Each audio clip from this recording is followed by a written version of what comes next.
Dieta ham qilib ko'rdim. Fizikultura ham qilib ko'rdim. Chunki dori-darmon bilan ozdirishi samaradorligi faqatgina 1% ga teng. Assalomu alaykum hurmatli kuzatuvchilar. Mana yana bir bariatrik amaliyotdan keyingi 1,5 yildan keyingi bemorimiz. Mana to'g'risini ham ko'rganda tanimabman. Assalomu alaykum. Muhabbat aka, yaxshimisiz? Yaxshi keldingizmi?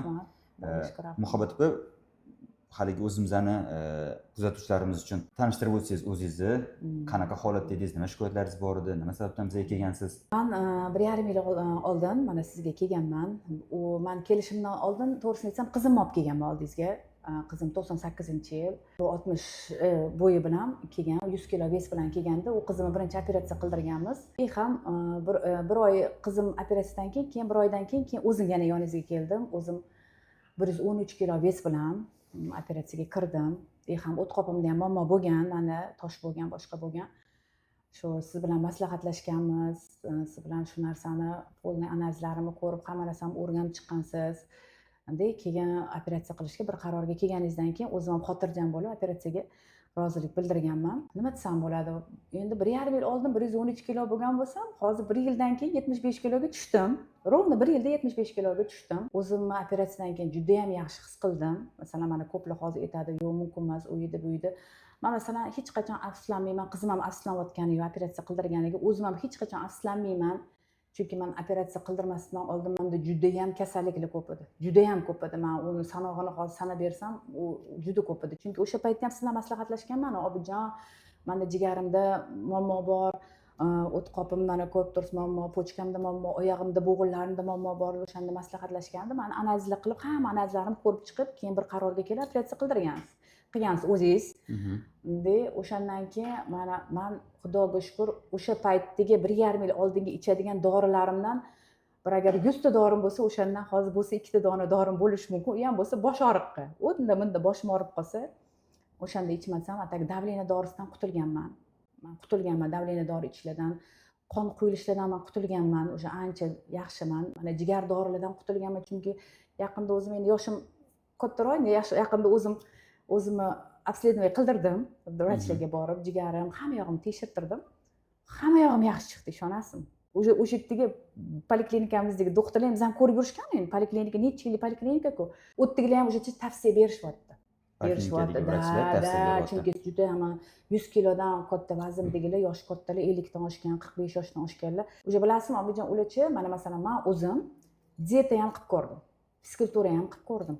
Hamma narsa qilib ko'rdim. Nimadi? Chunki yosh paytimda 35-40 yoshimda ves ko'targanman. Endi yosh bo'lgansizda, organizm yosh ko'taradi.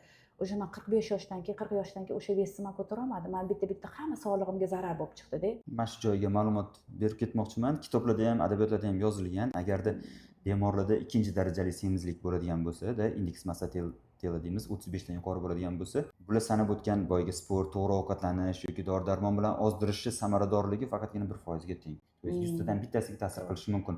Bundan buyog'iga boyagi adabiyotlarda, statyalarda yozib qo'yilgan, shu operatsiyaga ko'rsatma bor. Operatsiya qilinish kerak. Sizda indeks massa teli 40 dan baland bo'lgan, 3 daraja semizlik bo'lgan. Sizda 100% ko'rsatma bilan operatsiya o'tkazilgan. Bu bitta ma'lumot. Keyin hozir sahr masalasini ham to'g'ri aytdingiz. Sahr kasalligini, qandli diabet kasalligini kelib chiqishini 80% sababchisi ortiqcha vazn. 80% sababchisi ortiqcha vazn.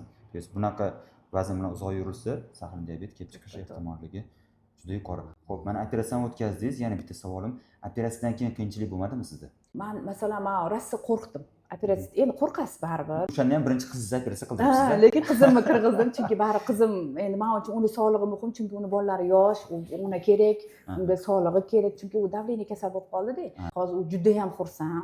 Umuman u davleniyalari umuman yo'qib ketgan, kasalliklari, endi hamma narsa kasallik oyoqlari og'riydigan bo'lib qoldi, yosh narsa. Chunki men o'zimda shu narsani 100 kilolik paytimdagi hissiyotni men hech kimga ravo ko'rmayman.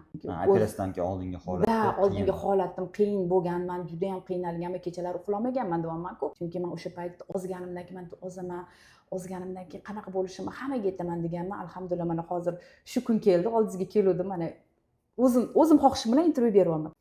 Chunki hammaga men tavsiya qilaman.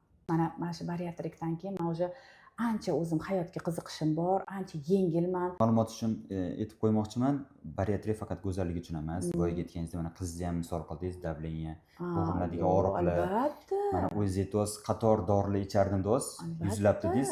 Qon suyuqligiga javob beradigan Albatta. faktorlarning hammasi normaga tushadi. Albatta. Kimda og'ir vazn bo'lsa, kim mana shunaqa og'irlik 100 kilo, 90 kilo og'ir vazn bilan qiynalayotganlarga men hammaga tavsiya qilaman. Boshidan o'tkazgan odam deydi. Va men o'zim boshimdan o'tkazganman, hammaga tavsiya qilaman. Sifatli hayot haqida gap Albatta. ketyapti. Sifatli, sog'lom hayot haqida gap ketyapti. Mana hozir yana bitta gap aytib o'taman, hamma aytishuvdi, "Voy, yeyolmaysan keyin oshqozoning ham bunaqa bo'lib qoladi, sen keyin уже mana Xudo saqlasin, ko'plardan eshitib qoldim, bo'ldi, sen nogiron bo'l." Yo'q, alhamdulillah. 1 yilgacha o'zimni ancha dieta qilib tutdim. Hozir hamma narsa yeyman. Yana ma'lumot uchun aytib ketaman. Mana qo'lingizni kesib oldingiz. Aytaylik, qo'lingizni kesib oldingiz. Agarda shu yarani sovuqqa ursangiz, urintirsangiz, zaxga bersangizda yoki ayamasangiz deb aytadigan bo'lsak, u yara qo'pol, chandiq bo'lib bitadi. Albatta.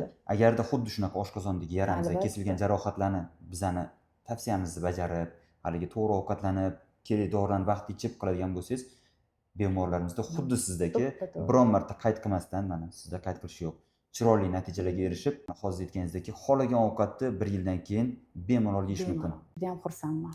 Sizga Rahmat, ham kattakon rahmat. sog' bo'ling, Tani sog' boshqa kasal bo'lsin. bo'lmang. Ilohim rahmat.